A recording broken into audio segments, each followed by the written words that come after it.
Bonjour, this is Jasmine. Thank you so much for stopping to smell the roses on Rue Madame. For those of you who are new to the neighborhood, I am a writer, a storyteller, and community builder. My specialty is creative writing, and I write short essays, introspective writing on culture, language, travels, and parenthood. I launched Rue Madame in the middle of a pandemic. It was in isolation, and after a lot of reflection, I asked myself what makes me happy and what is my purpose. And after thinking about it, I've concluded that writing is it.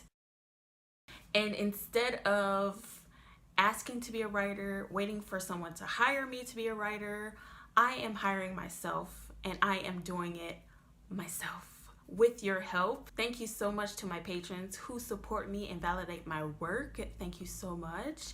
Head over to patreon.com/Rue Madame to join the community. This video is a part of my Interesting Person series 2020. I'm highlighting 5 people who illuminate my social media timeline. And this is week 3, and I'm here to introduce you to Toni Lipsey. She is a successful entrepreneur and a talented crocheter. And she was kind enough and generous enough to share with me how she started and what difficulties she's faced and how she became so successful. So stick around and enjoy.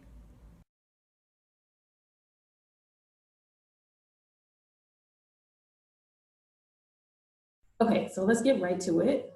Okay. This is for my Interesting People series that I'm doing for Rue Madame.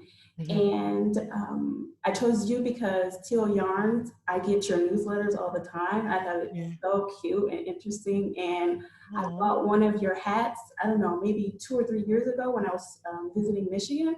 Uh-huh. And I'm like, oh my God, like very inspirational. So I'm like, okay, I have to talk to Toni for one of my interesting people. So Aw, well, thank you. I appreciate that so much. And thanks for supporting the biz. It's everything counts. So I appreciate it. yeah, so that was one of my first questions is the challenges you face being an entrepreneur, which is very hard. I'm learning Yeah. myself.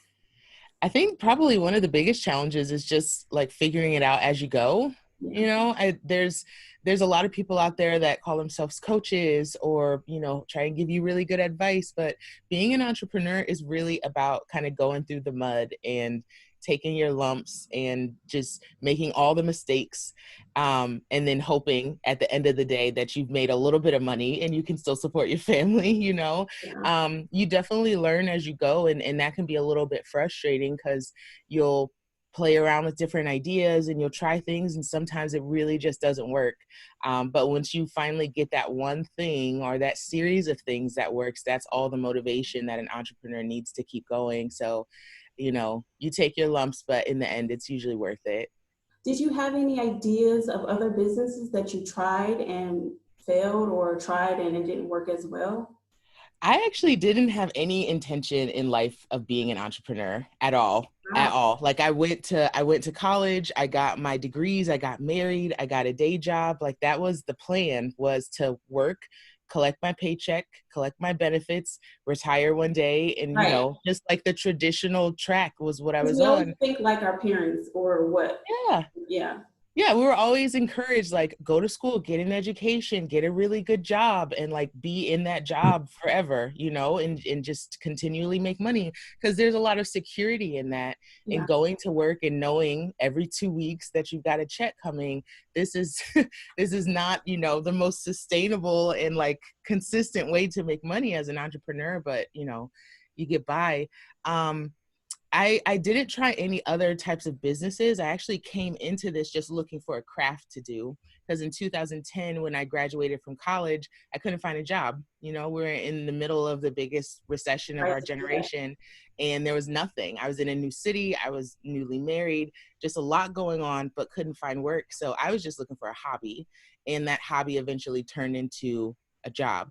But in the midst of building up what is now TL Yarn Crafts, I've tried selling at craft shows, I've tried teaching, I've tried selling patterns, I've done courses, I've done every gamut of entrepreneurship within craft that you can think of. And I finally kind of landed on that magical combination that makes me money on a consistent basis. So, it's definitely a lot of trial and error. Yeah. And my next question was, being a woman in this field, Mm-hmm. I know it's probably majority women. Yeah. Yeah, it's definitely, it is majority women, and that's good and bad. I think it's good because you have these almost like implied support systems. Mhm. Like, we're going to come to the aid of each other. And when you have somebody who's like-minded, like, you feel that good energy and you connect with those people. And I think that's a lot easier digitally with a group of women. But I think on the not so great side, it can get extremely competitive. Oh, really? There are a lot of people In that crochet. essentially do what I do. A lot of people that crochet, a lot of people that design patterns. So, um, and we're all considered artists, and I think being an artist and being a creative comes with its own like little chip on your shoulder as soon as you walk in the door. So, that it's a little touch and go, and those relationships can be a bit precarious. But I think ultimately I just try to, one, keep my circle small, as far as like the people that I bring really close to me and my business. I make sure that I don't share too much with too many people. And then also I'm just generally nice to most people. I'm just, you lead with kindness, and typically you'll be fine. So, but it's a double-edged sword being like a woman-led industry. Yeah. And I Yeah. think it's so awesome that your mother is who, inspired you to Yeah. this. And I don't know, 10, 15 years later, I'm sure, I don't think neither of us saw this coming. And I think if anything, it's just so nice to be able to share what is now my passion with her, because she taught me everything crafty that I know. And she does all the things. She knits and crochets and sews and weaves and everything. And I just do this one little thing. So it's kind of nice that she, laid the foundation, and I just kind of had the chance to run with it. that's awesome. Yeah. Um, the next question I wanted to ask you is, do you ever feel out of place where, like the youngest in the room, or, Yeah. I don't know, the least experience? I don't know. Um, I think the things that make me stand out in kind of the rooms that I enter are definitely my skin color. There's not a lot of people of color in this industry. You know what? Let me take that back. There are, but there's not a lot of like really well established people of color in this industry. We don't have a lot of like leaders of color in this industry. So I have taken up that torch. I try my absolute best to be a good role model, because there's a lot of like young people coming into this industry, a lot of folks like me who didn't see themselves, who are finally like, okay, well, Toni can do it, so I can do this. Right, Like right. and I fully believe that that is the case. If I can do this, literally anyone can do it, because I had no clue what I was doing. I was winging it the whole time. And I think that positive reinforcement of seeing somebody who looks like you in these spaces that weren't necessarily made for you, it's encouraging, and it makes you want to try harder, and it makes you more confident to explore your passion. When I first started, I think the thing that brought me the most success is that I kind of didn't consider that I was the only Black woman there. I was probably the tallest woman there. I might have been the heaviest woman there. I'm like the loudest one there. But I was like, if anything, those are all just part of my It personality. And gets to when be you leave unique, this room, you're gonna remember Toni, right? because I was all of those things at once. Mhm. So you definitely you feel and see the differences, but we have the ability to use those differences and the things that make us unique as our strengths, Right, as opposed to any kind of weakness. Because if people walk out of that room remembering you, you're doing something right. right. And I think in this climate, this political climate, I think people want to see new. People want to Yeah, see something that is original or um, definitely. unique. Yeah, it's refreshing, It's because refreshing. there's so many people doing so many things. Like a lot of people are doing video, or they're doing podcasts, or they're, you know, making patterns or whatever it is. Like there's so many ways to do whatever it is that you want to do, that you have to find a way to stand out. Right. So if you do have some kind of difference, or something that makes you unique, something that makes you stand out, you really have to capitalize on that to have any kind of longevity in these kind of content Yeah, it's just creation saturated. spaces. Mm-hmm. Yeah, you have to stand out. Otherwise, it's going to sound like everything else that's already out there. Right. Um, and the next question was, what is some of the advice you would give someone pursuing their passion? Um, Yeah. because a lot I of people are afraid of yeah. jumping and, you know, having that insecurity. Yeah. I think the first thing I would say is, like, that fear or that concern, that trepidation is valid, because even when I was first considering quitting my day job, I went back and forth of like, no regular income, no uh, benefits, no special anything. Like I was going to Yeah. be giving up a lot of perks of having a full-time job, and also had to consider how that would impact like my personal relationships, or like my relationship with my husband, because we had very much assumed that we would both be working outside of the house. Like we had a plan. And you know, you have to consider that everything is going to change a bit, and that you're going to work harder than you ever have. Oh my gosh, when you work for yourself, that is the hardest that you will ever work, because you wear all the hats, you do all the things. If you wake up and decide you don't want to work today, nobody works today. Like nothing gets done. You know, you could take a day off, but just know that you're going to have twice as much to do tomorrow. But if you've got that passion, if you've got the true passion, if you've got that drive, then that's what's going to encourage you. So at this point, I'm coming up on 3 years full time. And if I didn't have a true passion for what I did, I would have burnt out a long time ago. Like if you're just in it to make money and think you're going to wake up tomorrow with $1 million, like, honey, don't quit your job, because it's not going to happen. Like you got to work. You definitely have to be prepared to work for it, for sure. Especially during this pandemic. I know Mm-hmm. that may have changed your whole outlook for 2020. Um, Yeah. what are the things that you're facing, particularly during this time? Yeah. I think one of the tricky parts when you do any kind of creative business is that a lot of it relies on collaboration, and you've got like these auxiliary people that you work with to make your vision come to life. So with me, I design patterns, but to put out those patterns, I have to get photos. I hire a photographer for that. I hire a model for that. I have to, you know, book a space for that. And none of those things are available to me right now. I Mhm. can't book a photo studio. My model is not interested in getting anywhere near Right. me or any other photographer. She's like, I'm out of commission right now. My photographer, thankfully, is making a lot of concessions to try to get the pictures done. But like, it's the combination of my photographer and my model in the space that makes that whole vision come to life. So since I don't have access to that right now, I'm having to get really creative about, how do I take photos in my space? How can I make these photos look as good as the ones that she used to take? Mhm. And it's just those little things, because people see my product first through photos. Mhm. So those photos need to be top notch. Empowered. So Yes. that's been a little bit tricky, and it's made me actually switch up like the types of products that I'm designing right now. Usually for the summer, I would be doing like cute little tank tops or like swimsuit cover ups or whatever. But since I don't have a model to put those on, I'm going to do pillows and blankets and, Right. you know, coasters and, you know, simpler type projects. So yeah, for the sake of the art and for the sake of consistently putting out product, I've definitely had to make some changes. Mhm. Yeah, it's tricky. I saw you had a tutorial in a magazine recently. I think it was in March. In March? What was I doing in March? Girl, these days be running together. I don't even know what I was doing in March. Oh gosh, I I don't think it even was right know. before everything. Right. The before and the after, before quarantine. Yeah.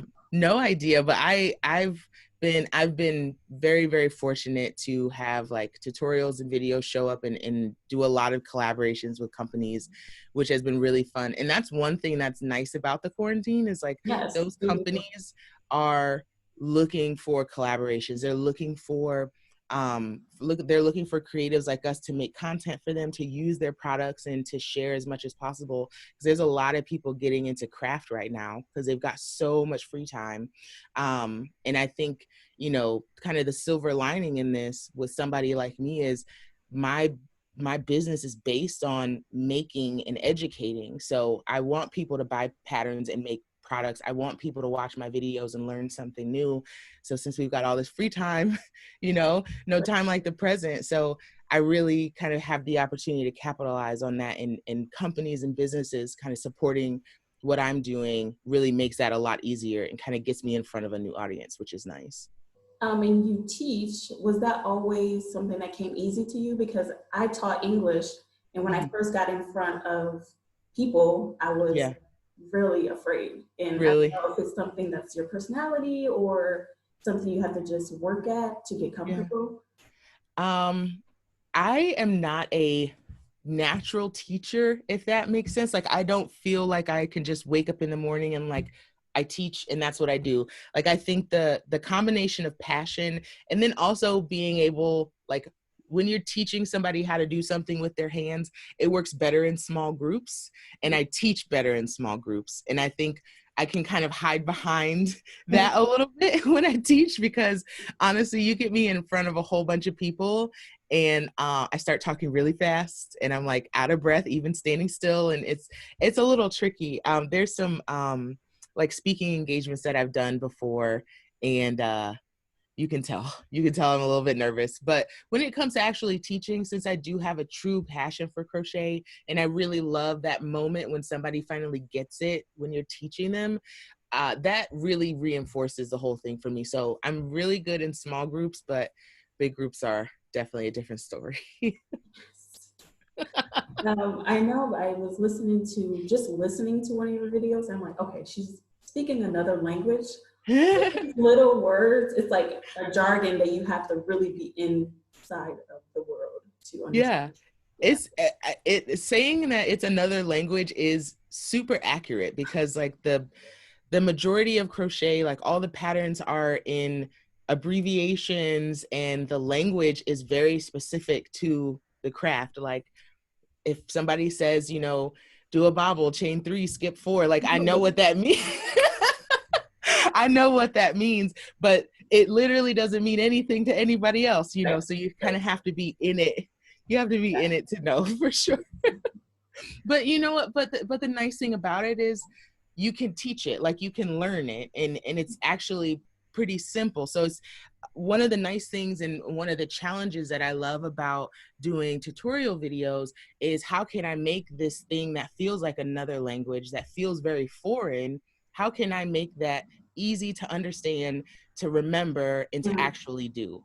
And that is where I think I shine as an educator, because I take something that can feel very complicated, that can feel very confusing, and I'm like, look, just watch what I do, and we're gonna do it like 3 times together, and Yeah. then you're gonna have it like real easy. And through my words and through my pacing, I really try to encourage people, like, we're gonna do this together. You can do this. You got this. Like, it's no problem. It's super easy. And I use those combinations of words to let people know, like, if you can just do what I do, we can get through this. And I receive and am grateful for a lot of messages of people saying, like, I've tried a bunch of other videos and those didn't work. I haven't crocheted in years, but you know, you're getting me excited to try again. Like, those are the kinds of things I'm like, yes, I'm doing something right. And Yes. that encourages me to continue to make more content, because you know, somebody's getting something out of it. Right. Yeah. I'm curious, when you were 13 and your mom was telling you this, was she using this vocabulary or was she just saying, do this? Like, how did that um go? if I think back, I don't remember that exact moment, but I have seen my mother teach knitting and crochet since then, and she's a little bit more direct. She's like, okay, put your hook here, do this, do that, do this. And you can definitely learn it. It's a little bit trickier. She's not much of like a hand holding person when she teaches, because she's been doing it for such a long time and it comes so naturally to her. So she's just like, okay, rip that out, we're gonna do it again. I'm like, okay, mom. Slow down. Right, right, right, But right. I mean, somehow at 13, I got it, you know, so she was doing something right. It's impressive. It's really Yeah.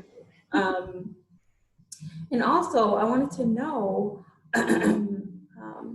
you mentioned in a Facebook Live about how you were not interviewed a lot and you'd like to share more about your story, Mm-hmm. your past, and how you got here. Like, Mm-hmm.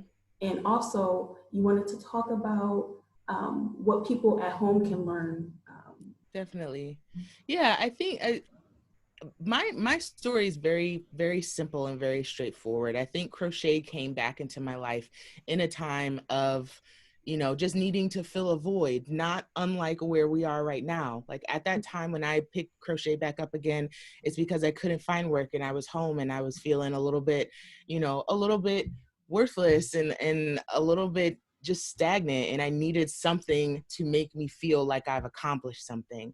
And I feel like right now there's a lot of uncertainty, there's a lot of frustration, and there's a lot of free time, there's a lot of downtime, and you can spend that time worrying and thinking about what's going to happen next week, next month, or you can do something productive and something creative and something that kind of inspires a whole different part of you that you haven't explored in a while. And I would love to be part of that journey for people.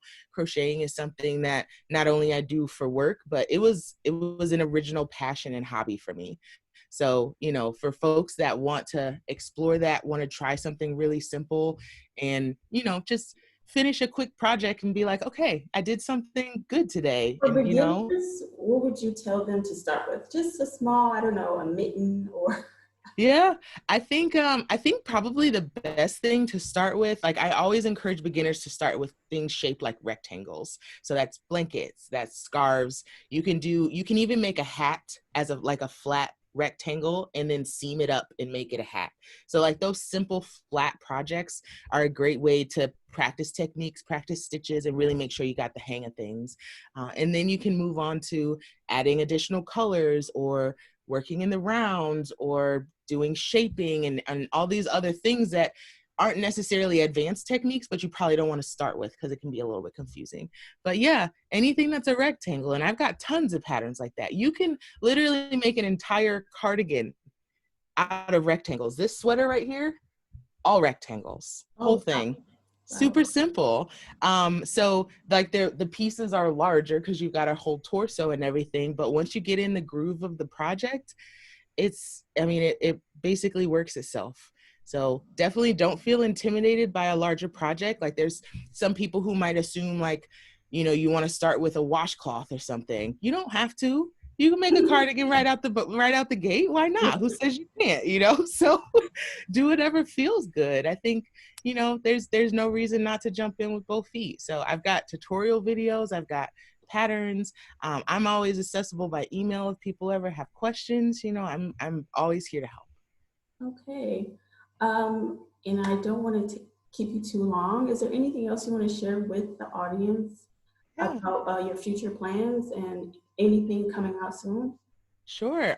So actually I'm working on kind of a super secret project that I'd love to share with your audience. I'm actually working on my very first book. I'm going to be writing a book about Tunisian crochet. It's a technique within crochet that makes this really beautiful fabric. So there's going to be completely beginner tutorials. There's going to be 20 different projects ranging from hats to gloves to blankets to pillows, like just the whole gamut. And so I'm working on that, and that won't be coming out until a little bit later next year. But in the meantime, I'm consistently putting up new content on my YouTube channel. That's youtube.com/TOYarncrafts. And people can also find me on Instagram at TOYarncrafts as well. Okay. Thank you so much for coming, Toni. It's so nice. My pleasure. Thank you so much for having me. It was really good to get your message. It was nice chatting with you. Good. Thank you so much. Well, I'll see you next time in Michigan, probably, if I talk to your brother. We can Yeah. meet. Yeah. Hit me up. You know how to reach me now. So get in touch anytime, really. Well, thank you so much, and I'll see you next time. See ya. Bye. Bye.